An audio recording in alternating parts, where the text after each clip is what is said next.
Hi, and welcome to my channel. If you're new here, my name is Owen. Every week I blog about what is going on in my life.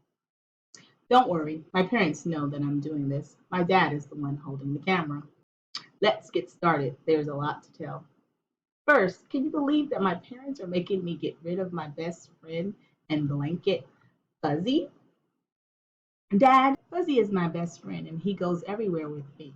He went with me to the dentist, to get a haircut, and he even goes to bath time. Why should the first day of school be any different?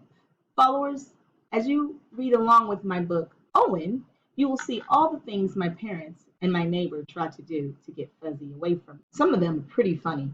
I can't tell you how it ends, but if you read the book all the way to the end, you will find out if Fuzzy gets to go with me to the first day of kindergarten.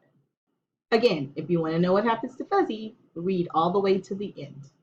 Don't forget to like, comment, share, and subscribe so you'll be the first to know when we upload a new video. Thank you and goodbye.